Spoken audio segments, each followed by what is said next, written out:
राहुल आज महाराष्ट्र के ठाणे पहुंचेंगे। कल नासिक में त्र्यंबकेश्वर ज्योतिर्लिंग की पूजा की थी। 17 मार्च को मुंबई में खत्म करेंगे न्याय यात्रा। कांग्रेस सांसद राहुल गांधी की भारत जोड़ो न्याय यात्रा शुक्रवार 15 मार्च को महाराष्ट्र के ठाणे पहुंचेगी। राहुल ठाणे के अंबाड़ी नाका, महापोली गांव, शिलार हनुमान मंदिर, नदी नाका, सोनाले मैदान सहित कई जगहों से गुजरेंगे। फिर ठाणे के भिवंडी स्थित सोनाले में यात्रा रुकेगी। अगले दिन 16 मार्च को न्याय यात्रा ठाणे शहर के पुलिस कमिश्नरेट की सीमा तक बढ़ेगी। राहुल की यात्रा को लेकर ठाणे में पैराशूट, ग्लाइडिंग और ड्रोन के इस्तेमाल पर बैन लगाया गया है। ठाणे जिला प्रशासन ने गुरुवार 14 मार्च को इसको लेकर एक आदेश जारी किया। राहुल गांधी की न्याय यात्रा गुरुवार 14 मार्च को महाराष्ट्र के नासिक में थी। राहुल ने यहां के प्रसिद्ध त्र्यंबकेश्वर मंदिर में पूजा अर्चना की। हिंदू धर्म की मान्यताओं के मुताबिक भगवान शिव के 12 ज्योतिर्लिंगों में से एक ज्योतिर्लिंग यहां पर स्थित है। राहुल ने पूजा के बाद गुरुवार दोपहर नासिक से अपनी न्याय यात्रा फिर शुरू की।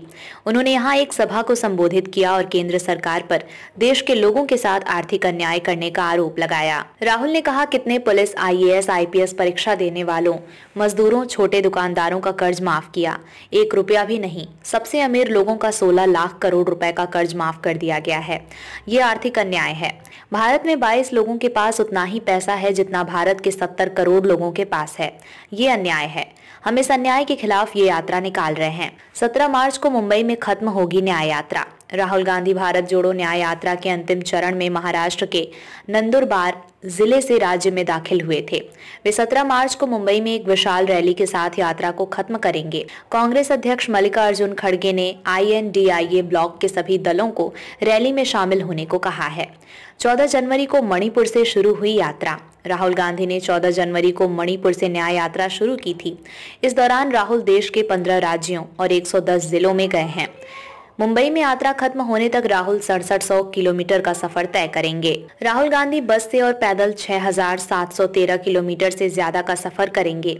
न्याय यात्रा मणिपुर से शुरू होकर नागालैंड, असम, मेघालय, पश्चिम बंगाल, बिहार, झारखंड, ओडिशा, छत्तीसगढ़, उत्तर प्रदेश, मध्य प्रदेश, राजस्थान और गुजरात से होते हुए महाराष्ट्र में खत्म होगी। 145 दिनों की भारत जोड़ो यात्रा कर चुके हैं राहुल। इससे पहले राहुल गांधी ने 7 सितंबर 2022 से 30 जनवरी 2023 तक भारत जोड़ो यात्रा की थी। 145 दिनों की यात्रा तमिलनाडु के कन्याकुमारी से शुरू होकर जम्मू कश्मीर में खत्म हुई थी। तब राहुल ने 3570 किलोमीटर की यात्रा में 12 राज्यों और 2 केंद्र शासित प्रदेशों को कवर किया था। श्रीनगर में यात्रा के समापन के मौके पर शेरे कश्मीर क्रिकेट स्टेडियम में राहुल ने कहा था, मैंने ये यात्रा अपने लिए या कांग्रेस के लिए नहीं बल्कि देश की जनता के लिए की है। हमारा उद्देश्य उस विचारधारा के खिलाफ खड़ा होना है जो इस देश की नींव को नष्ट करना चाहती है। यात्रा के दौरान राहुल ने 12 सभाओं को संबोधित किया था। 100 से ज्यादा बैठकें और 13 प्रेस कॉन्फ्रेंस की थीं। उन्होंने चलते हुए 275 से ज्यादा चर्चाओं में हिस्सा लिया, जबकि कहीं रुककर 100 के करीब चर्चाएं की। राहुल गांधी की भारत जोड़ो न्याय यात्रा अंतिम चरण में महाराष्ट्र के नंदुरबार पहुंची।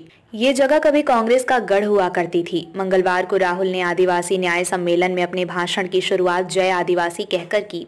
इस दौरान राहुल ने कहा, अगर उनकी पार्टी की सरकार बनी तो जाति जनगणना और आर्थिक सर्वे कराएगी, साथ ही वन अधिकार अधिनियम को भी मजबूत करेगी। प्रधानमंत्री नरेंद्र मोदी पर जातिगत टिप्पणी करने को लेकर कांग्रेस पार्टी के पूर्व अध्यक्ष एवं सांसद राहुल गांधी के खिलाफ पेश परिवाद पर कोर्ट ने FIR दर्ज करने का आदेश देने से इनकार कर दिया है। जयपुर की महानगर मजिस्ट्रेट क्रम 11 महानगर द्वितीय ने FIR दर्ज करने के आदेश देने से इनकार करते हुए CRPC की धारा 200 के तहत स्वयं की जांच करने के आदेश दिए हैं।